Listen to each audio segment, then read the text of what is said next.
Hello everyone, my self Vinita.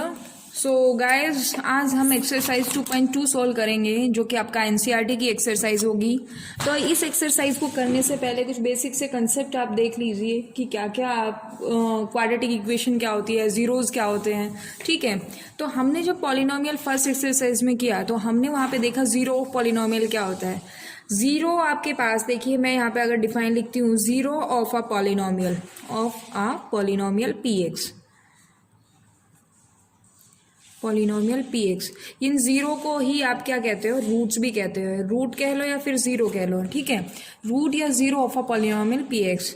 तो यहाँ से आप क्या इसकी डिफाइन अगर लिखें, let alpha be a real number and P X an algebraic, या हम कह सकते हैं and an algebraic expression of the form क्या होगी वो, लेट पी एक्स, मान लिया कोई भी अलजेब्राइक एक्सप्रेशन हो या पॉलिनोमियल, उसको हम पी एक्स से डिनोट कर लेते हैं। तो ये क्या है, मान लिया ए एन एक्स की power n plus a n minus x की power n minus one x की power n minus one plus a n minus two x की पावर एन माइनस टू। इस फॉर्म में आपके पास कोई पॉलिनोमियल है या अलजेब्राइक एक्सप्रेशन है, ये ए वन एक्स प्लस ए नोट है। तो अल्फा कोई आपके पास क्या था, रियल नंबर था। Algebraic expression of the form this है, has a zero as alpha if and only if p of alpha equals to 0। मतलब इसका कहने का मतलब देखिए क्या है, अगर मेरे पास अल्फा कोई नंबर है और उसको मैं अगर रिप्लेस कर दूं एक्स के साथ, दैट मीन्स जहां पे मुझे पॉलिनोमियल में एक्स दिखाई दे रहा है तो वहां पे अगर मैं अल्फा पुट कर देती हूँ, तो अगर पॉलिनोमियल की वैल्यू 0 आ रही है, दैट मीन्स अल्फा जो होगा उसका 0 होगा, अदरवाइज उसका अल्फा 0 नहीं होगा। तो अब हम जो एक्सरसाइज 2.2 है उसमें बात करेंगे क्वाड्रेटिक इक्वेशन की। ठीक है, तो क्वाड्रेटिक इक्वेशन की जो जनरल फॉर्म होती है वो क्या होती है, देख लीजिए एक बार। क्वाड्रेटिक इक्वेशन है, उसकी जनरल फॉर्म मैंने पहले भी बताई है आपको, आज फिर बता रही हूँ एक बार। तो क्वाड्रेटिक इक्वेशन की जो फॉर्म होती है, जनरल फॉर्म, वो होती है a x square plus b x plus c, ये आपके पास होता है। और ए जहाँ पे नॉन जीरो होता है और ए बी सी जो होते हैं वो आपके पास रियल नंबर्स होते हैं, ये उसकी जनरल फॉर्म होती है। ठीक है, अब बात आती है रूट्स या जीरोस की। तो कोई भी आपके पास इक्वेशन है उसको आप पता कैसे लगाओगे कि इसके कितने जीरोस एग्जिस्ट करेंगे। आप देख लीजिएगा कि उसकी जो आपके पास पॉलिनोमियल है या इक्वेशन जो है, ठीक है, ये आपके पास a x square plus b x plus c equals to 0, ये आपके पास इक्वेशन बन गई। ठीक है, क्वाड्रेटिक इक्वेशन हो गई। अगर यहाँ पे मैं 0 के बराबर ना लिखूँ तो एक पॉलिनोमियल का काम करेगा। ठीक है, तो जब हमने इसको देखा तो जब आप इसकी हाईएस्ट पावर देखिए, highest power that means degree की बात करें, जिस पॉलिनोमियल या जिस इक्वेशन की जितनी ही डिग्री होगी उतने ही उसके रूट्स एग्जिस्ट करेंगे। तो क्वाड्रेटिक इक्वेशन में देखिए हाईएस्ट पावर कितनी है, 2 है, तो इसके 2 रूट्स एग्जिस्ट करेंगे। ठीक है, तो लेट हम अज्यूम कर लिया कि अल्फा और बीटा उसके 2 रूट्स है, be 2 roots of quadratic equation.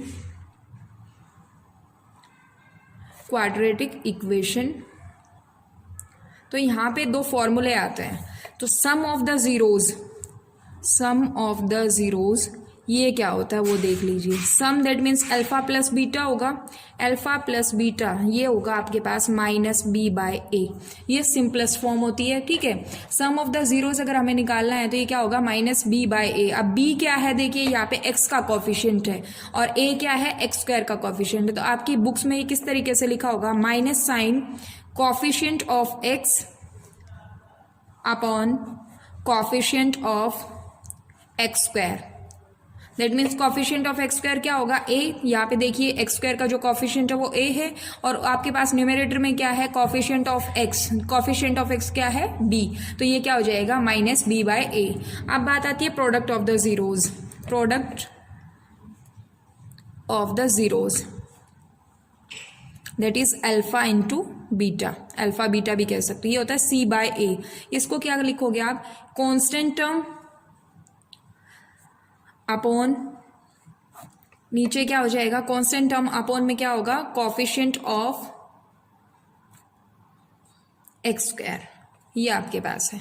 ठीक है, अगर मैंने यहाँ पे जीरो लिख दिया तो इक्वेशन है, और अगर जीरो नहीं लगाया तो क्वाड्रेटिक पॉलिनोमियल है। आपका जो टॉपिक है वो पॉलिनोमियल से रिगार्डिंग है, तो यहाँ पे हम क्वाड्रेटिक इसकी किसकी बात करेंगे, पॉलिनोमियल की बात करेंगे। ठीक है, तो क्वाड्रेटिक पॉलिनोमियल में आप इक्वल्स टू जीरो नहीं लगाओगे। आई होप आप सभी को सब क्लियर हो गया होगा अब ये। तो आपके पास जनरल फॉर्म क्या होती है, a x square plus b x plus c, जहां पे अल्फा और बीटा दो रूट्स एग्जिस्ट करें, be two roots of quadratic equation. ठीक है, अब यहाँ पे आपने क्या किया, जितनी आपके पास कोई भी आपके पास पॉलिनोमियल है उसकी हाईएस्ट डिग्री, हाईएस्ट पावर जो भी रहेगी वो उसके उतने ही रूट्स एग्जिस्ट करेंगे। ठीक है, यहाँ पे क्वाड्रेटिक इक्वेशन है, हाईएस्ट पावर 2 है तो इसके 2 रूट्स एग्जिस्ट किए, तो हम लेट करके चल दिए कि लेट अल्फा बीटा जो है वो उसके क्या है, 2 रूट्स है क्वाड्रेटिक इक्वेशन के। तो सम ऑफ द रूट्स या sum of the zeros that is alpha plus beta होगा, वो क्या होगा, minus b by a, that is minus coefficient of x upon coefficient of x square.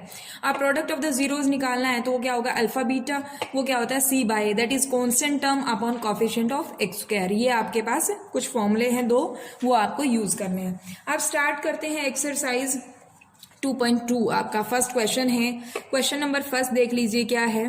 Question number first है, find the zeros of the following quadratic polynomials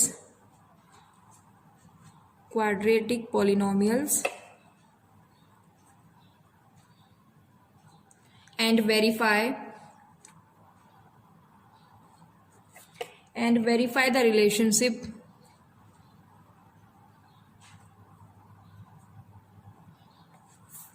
between the zeros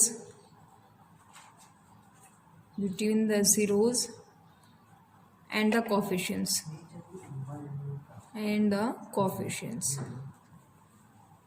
ये आपके पास question है। इस question का first part जो है वो है x square minus 2x minus 8। सबसे पहले आपको इसके जीरोस फाइंड आउट करने हैं। जीरोस फाइंड आउट करने का मेथड आपने 9th क्लास में भी सीखा है। अगर कोई पॉलिनोमियल है तो उसको अगर हम जीरो के बराबर रख देते हैं तो वो आपका क्या होगा, जीरोस वहां पे फाइंड आउट करते हैं। दैट मीन्स एक्स की वैल्यू के लिए हम सोल्व करते थे। अब यहाँ पे क्वाड्रेटिक पॉलिनोमियल है तो इसको किस तरीके से सोल्व किया जाए, आपने 9th क्लास में मिडिल टर्म स्प्लिट करने का मेथड भी सीखा होगा, स्प्लिटिंग द मिडिल टर्म, उसके अकॉर्डिंग हम इसको सोल्व करेंगे। अब देखिए यहाँ पे आपके पास कितना, माइनस 2x, और यहाँ पे इसका एक्स स्क्वायर का कोफिशिएंट क्या है, 1। तो आपको कोई ऐसा नंबर ढूंढना है कि जिनका जो सम करो तो वो आपका पास कितना है, माइनस का 2x आए, और जब इनका प्रोडक्ट करो तो 1 और minus 8 that is x square और माइनस 8 के प्रोडक्ट के बराबर आए। तो अब देखिए वो कैसे आप सोल्व करोगे। इसको मैं कह सकती हूँ x square minus 4x plus 2x minus 8। अब देखिए 4x माइनस का है और प्लस का 2x है, जब हम इसको सोल्व करेंगे तो माइनस का 2x आ जाएगा, और जब 4x और with minus sign plus 2x भी आपने प्रोडक्ट किया इन दोनों को तो ये कितना आ गया, माइनस 8x स्क्वायर। तो ये आपके मिडिल टर्म स्प्लिट हो गई। तो अब यहाँ से क्या करोगे, आप कॉमन लीजिए, इसको आपने कॉमन लिया x को, तो ये कितना हो गया x माइनस 4, और प्लस 2 कॉमन लिया तो ये आपके पास कितना आ गया, x माइनस 4। तो ये आपके पास 2 फैक्टर हो गए, x प्लस 2 और x माइनस 4। अब आपने 9th क्लास में भी सीखा था कि आपको जीरोस फाइंड आउट करने हैं। टू फाइंड जीरोस या रूट्स कह सकते हो आप। अब क्या करोगे, x प्लस 2 और x माइनस 4 को किसके बराबर रखोगे, 0 के बराबर रखोगे। ठीक है, तो अब देखिए यहाँ पे आपके पास 2 टर्म्स का जो मल्टीप्लिकेशन है वो क्या है, 0 के बराबर है। अब यहाँ पे चॉइसेस क्या क्या हो सकती हैं, या तो आपके पास ये टर्म आपकी 0 के बराबर होगी, या फिर x माइनस 4 0 के बराबर होगी, या फिर आपके पास दोनों ही टर्म 0। यही केस 3 अराइज होते हैं कि अगर आपके पास x प्लस 2 0 हुई तो भी पूरा प्रोडक्ट 0 होगा, अगर x माइनस 4 0 हुआ तो भी पूरा प्रोडक्ट 0 होगा, और अगर दोनों ही टर्म 0 हो गई तो भी आपके पास प्रोडक्ट कैसा आएगा, 0 के बराबर आएगा। तो यहां से आपको क्या मिला, x प्लस 2 इक्वल्स टू 0, और यहां से क्या होगा, x माइनस 4 इक्वल्स टू 0। दोनों ही टर्म का केस हमने ले लिया कि दोनों ही टर्म्स कैसी है, 0। तो यहां से x की वैल्यू क्या आई, माइनस 2, और x की वैल्यू क्या आई यहां से 4। तो हम कह सकते हैं minus 2 and 4 are zeros of given polynomial. यहाँ पे आपका एक टास्क खत्म हुआ है। आपके क्वेश्चन में पूछा गया था find the zeros of the following quadratic polynomial, यहाँ तक आपने इसको सोल्व कर दिया। दैट इज माइनस 2, 4 जो है वो zeros of the given polynomial है। अब हमें वेरीफाई क्या करना है, verify the relationship between the zeros and the coefficient, ये हमें वेरीफाई करना है।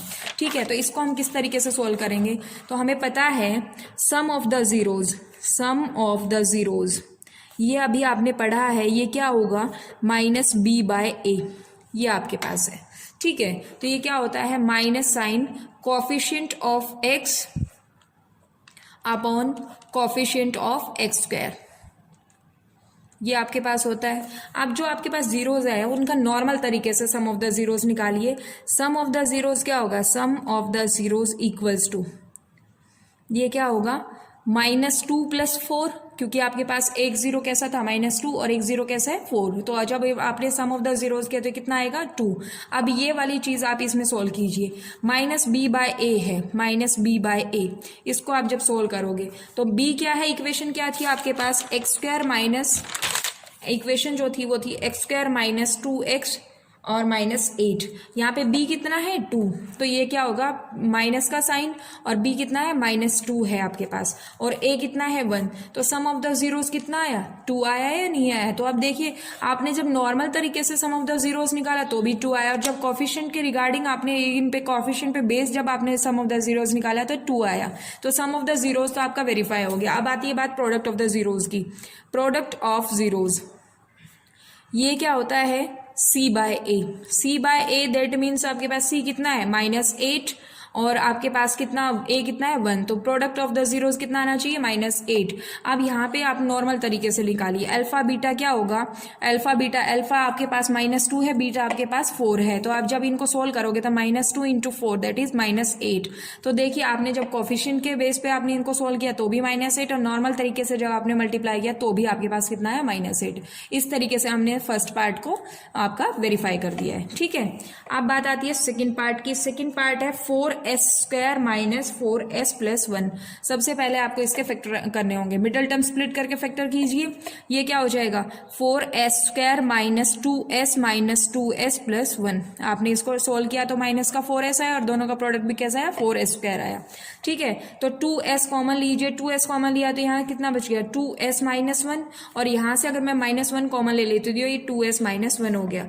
ठीक है, तो दोनों फैक्टर जो आए वो 2s - 1 और 2s - 1 ही आया। ठीक है, तो अब इनको आपको क्या करना है, जीरोस को फाइंड आउट करने के लिए आपको क्या करना होगा, टू फाइंड जीरोस आपको क्या करना पड़ेगा 2s - 1 प्रोडक्ट बाय 2s - 1 = 0।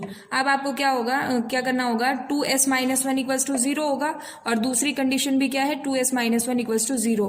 तो s की वैल्यू 2s = क्या हो गया 1, s की वैल्यू आई 1/2, और इधर से भी आपके पास 2s = 1 आया, s की वैल्यू आई 1/2। तो देखिए दोनों ही जो आपके पास जीरो थे वो क्या आ गए 1/2 एंड 1/2।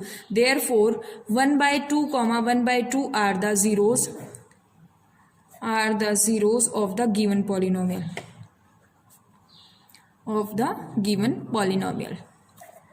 आई होप आप सभी को समझ में आ रहा है।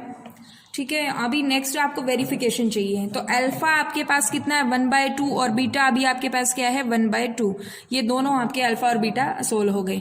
अब हमें वेरिफिकेशन चाहिए तो आप यहाँ पे लिखोगे वेरिफिकेशन,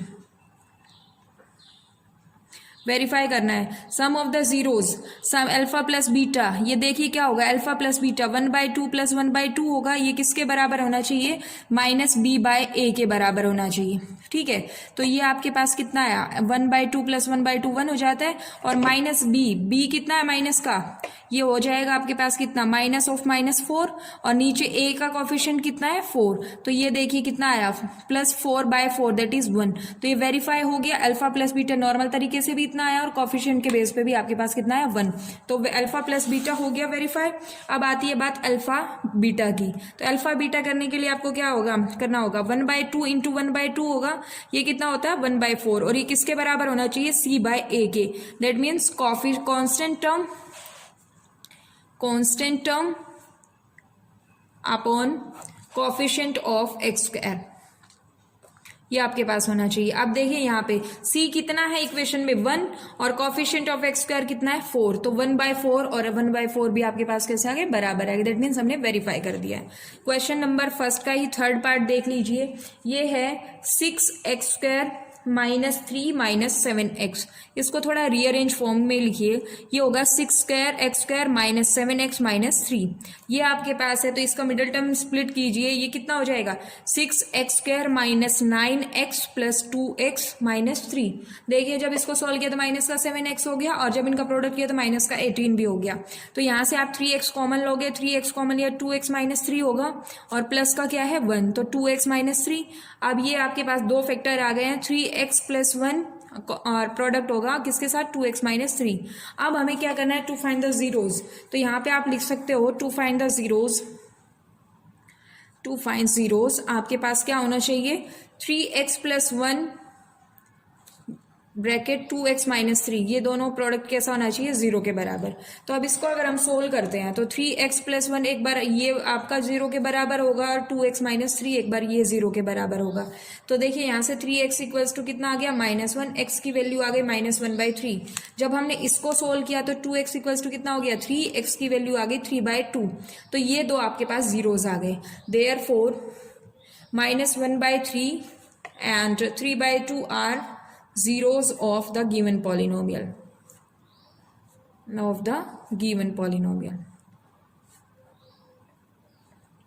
ठीक है। अब आपके पास इतना हो गया, अब हमें क्या करना है वेरिफिकेशन करना है। तो वेरीफाई करेंगे यहाँ से verification, sum of the zeros that is alpha plus beta आपके पास होना चाहिए। अल्फा प्लस बीटा आप करोगे तो क्या होगा -1/3 + 3/2। तो इसको अगर हम सोल्व करें तो 6 एलसीएम आया, 2 माइनस का साइन प्लस 9 दैट इज 7/6 होना चाहिए, ठीक है। तो 7/6 जब ये देखिए एक बार दोबारा से देख लीजिए, 3 और 2 कैल्शियम 6 आया, ये 2 पे है गया -2 हो जाएगा, और 2 3 = 6, 3 3 = 9, तो ये 7/6 हो गया। अब हमें इसको किसके बराबर दिखाना था -b/a के बराबर दिखाना था। तो देखिए -b दैट इज b कितना है यहाँ पे -7, तो -7 upon a, coefficient of x करिए कितना है 6, तो ये कितना आ गया 7/6। तो आपने सम ऑफ द जीरोज, दो जीरोज का सम आपने वेरीफाई कर दिया है कि ये कितना है 7/6 के बराबर है, ठीक है। अब हमें क्या करना है अल्फा बीटा जब करोगे तो ये 1/3 × 3/2 होगा, ये किसके बराबर होगा 3 से 3 कैंसिल हो जाएगा -1/2। अब ये किसके बराबर होना चाहिए c/a के बराबर होना चाहिए। c क्या है आपके पास -3, और ये a कितना होगा 6 होगा, तो ये कितना हो गया -1/2। इस तरीके से देखिए हमने इन दोनों को वेरीफाई कर दिया। ये थर्ड पार्ट था। फोर्थ पार्ट देख लीजिए। फोर्थ पार्ट है 4u² + 8u। तो यहाँ से आप क्या करोगे आप 4u को कॉमन ले सकते हो, तो ये कितना हो गया u + 2 आपके पास बच गया। तो यहाँ से आपको क्या करना होगा टू फाइंड जीरोज आपको करना होगा 4u ब्रैकेट u + 2 को 0 के बराबर रखना होगा। तो यहाँ से क्या हुआ 4u 0 होगा, और एक बार u + 2 = 0 होगा। देखिए यहाँ से तो u की वैल्यू डायरेक्टली आपके पास -2 आ गई है। अब 4u 0 के बराबर होगा, तो या तो 4 को 0 होना पड़ेगा या u को 0 होना पड़ेगा, लेकिन 4 0 हो नहीं सकता क्योंकि कॉन्स्टेंट टर्म है, और कॉन्स्टेंट कभी भी ये 0 नहीं होगा। तो आपकी कंडीशन किस पे बचती है u पे, तो u = क्या हो गया 0। सो हम कह सकते हैं 0 and -2 आर two roots या zeros are zeros of the given polynomial। ये आपके पास था, जीरोस फाइंड आउट कर दिया आपने फोर्थ पार्ट का। अब हमें क्या करना है वेरिफिकेशन करना है। वेरिफिकेशन के लिए आप क्या करोगे आप वेरिफिकेशन करोगे अल्फा प्लस बीटा, ये आप सोल्व करोगे अल्फा प्लस बीटा, ये कितना होना चाहिए 0 -2 हो जाएगा, ये कितना आया -2। अब ये किसके बराबर होता है -b/a के बराबर होता है। तो ये -b/b कितना है -8 अपॉन में a कितना हो जाएगा 4, तो ये कितने के बराबर आ गया -2। देखिए दोनों -2 और -2 ही आ गया कॉफिशिएंट के बेस पे भी, और हमने जब नॉर्मली किया तो भी, ठीक है। अब अल्फा बीटा आपको करना है, ये 0 × -2 करोगे तो ये कितना आएगा 0। अब ये कितने के बराबर होना चाहिए c/a के बराबर होना चाहिए। c कितना देखिए यहाँ पे तो कॉन्स्टेंट टर्म है ही नहीं, तो कॉन्स्टेंट टर्म नहीं है 0, और a आपके पास कितना है 4, तो 0/4 दैट इज 0। तो इस तरीके से देखिए 0 = 0 ही आ गया है, तो ये वेरीफाई हो गया। आई होप आप सभी को समझ में आ गया है फोर्थ पार्ट भी। अब हमारा जो नेक्स्ट पार्ट है वो है फिफ्थ पार्ट। फिफ्थ पार्ट देखिए ये आपके पास है t² - 15। अब यहाँ पे आपके पास इसके फैक्टर नहीं कर पा रहे हम, तो इसको हम कैसे लिख सकते हैं इसको हम लिख सकते हैं टी स्क्वायर माइनस रूट 15 का होल स्क्वायर। ठीक है, तो ये आपके पास कितना हो जाएगा, ए स्क्वायर माइनस बी स्क्वायर की प्रॉपर्टी लगाएं तो टी माइनस रूट 15 और एक आपके पास हो गया टी प्लस रूट 15। अब हमें क्या करना है, जीरोज फाइंड आउट करने हैं। To find zeros T minus root 15 और t प्लस रूट 15, इन दोनों का आपको किसके बराबर रखना होगा, जीरो के। तो यहाँ से कंडीशन क्या है, t minus root 15 equals to zero, और एक आपके पास कंडीशन आई t plus root 15 equals to zero. तो ये आपके पास t की वैल्यू कितनी आई, माइनस रूट 15, और दूसरे आपके पास t की वैल्यू कितनी आई, प्लस रूट 15। ये दो जीरोज आ गए, देयरफॉर माइनस रूट 15 और plus root 15 are zeros of given polynomial. अब हमें इसको वेरीफाई करना है। वेरिफिकेशन देख लीजिए, इसका वेरीफाई करोगे, वेरिफिकेशन है अल्फा प्लस बीटा हमें निकालना होगा। Alpha plus beta that means minus root 15 plus root 15, ये कितने के बराबर आया, जीरो के। तो यहाँ से आप क्या होना चाहिए, माइनस बी बाय ए के बराबर होना चाहिए। देखिए यहाँ पे बी की तो टर्म है ही नहीं, क्योंकि आपके पास टी वाला कोफिशिएंट कोई है ही नहीं। ठीक है, तो वो क्या होगा, जीरो अपॉन में क्या होगा, टी स्क्वायर का कोफिशिएंट कितना है, 1, तो ये जीरो के बराबर ही आएगा। अब यहाँ पे अल्फा इंटू बीटा करोगे तो ये कितना होना चाहिए, माइनस रूट 15 इंटू रूट 15, तो ये आपके पास बराबर आना चाहिए माइनस 15 के। ये कितने के बराबर होगा, सी बाय ए के। अब सी कॉन्स्टेंट टर्म कितनी है आपके पास, माइनस 15, तो ये कितना होगा, माइनस 15, और ए आपके पास कितना है, 1, तो माइनस 15 के बराबर आ गया। ठीक है, तो इस तरीके से हमने इसको भी वेरीफाई कर दिया है। 6th पार्ट देख लीजिए। 6th पार्ट है 3x square minus x minus 4, ये आपके पास है। अब इसको हमें क्या करना है, सोल्व करना होगा। तो ये देखिए 3x स्क्वायर है माइनस 4x प्लस 3x, में इसको कह सकती हूँ, और माइनस 4 मिडल टर्म स्प्लिट कर दिया मैंने इसको। तो यहाँ से क्या होगा, x कॉमन लिया तो ये कितना हो गया 3x माइनस 4, और प्लस 1 कॉमन लिया तो ये कितना हो गया 3x माइनस 4। तो आपके पास दो फैक्टर आए, x प्लस 1, और दूसरा जो आया वो 3x माइनस 4 फैक्टर आया। टू फाइंड जीरोज आप क्या करोगे, यहाँ से x प्लस 1 और 3x माइनस 4 को आप क्या करोगे, जीरो के बराबर रखोगे। तो ये कितना हो जाएगा, x प्लस 1, एक बार तो ये जीरो हो गई टर्म, और दूसरी बार क्या हो गया 3x minus 4 equals to zero. तो x की वैल्यू कितनी आई, -1, और 3x इक्वल्स टू 4, x की वैल्यू आ गई 4/3। तो यहाँ से therefore -1 and 4/3 are zeros of the given polynomial. यहाँ तक आपका हुआ फाइंड द जीरोज वाला काम। ठीक है, अब हमें क्या करना है, हमें इसका वेरिफिकेशन भी करना है। वेरिफिकेशन करो, यहाँ से वेरिफिकेशन करोगे तो ये क्या होगा, वेरिफिकेशन होगा तो अल्फा प्लस बीटा ये क्या होगा, -1 प्लस 4/3। जब हम इसको सोल्व करेंगे 3 एलसीएम आया, -3 प्लस 4 दैट इज 1/3 आपके पास आना चाहिए। अब ये किसके बराबर होगा, माइनस बी बाय ए के बराबर होना चाहिए। अब देखिए यहाँ पे b कितना है, -1, तो यहाँ से क्या होगा, माइनस ऑफ -1, और a कितना है 3, तो ये कितना हो जाएगा 1/3। तो देखिए सम ऑफ द जीरोज, तो हमने इसको वेरीफाई कर दिया है। अल्फा इंटू बीटा करेंगे तो ये क्या होगा, -1 इंटू 4/3, तो ये कितने के बराबर आना चाहिए, -4/3 के बराबर आना चाहिए। और ये किसके बराबर होगा, c बाय ए। अब c देखिए यहाँ पे कितना, -4, तो ये क्या हो जाएगा, -4/3, तो ये आपके पास हो गया -4/3। यहाँ से हमने इसको वेरीफाई कर दिया है। तो ये आपके पास था फर्स्ट क्वेश्चन। नेक्स्ट वीडियो में हम सेकंड क्वेश्चन को सोल्व करेंगे। तो इस वीडियो में इतना ही। बाकी आपको कुछ भी समझना है तो आप कमेंट बॉक्स में हमें मैसेज भी कर सकते हो। तो थैंक यू सो मच।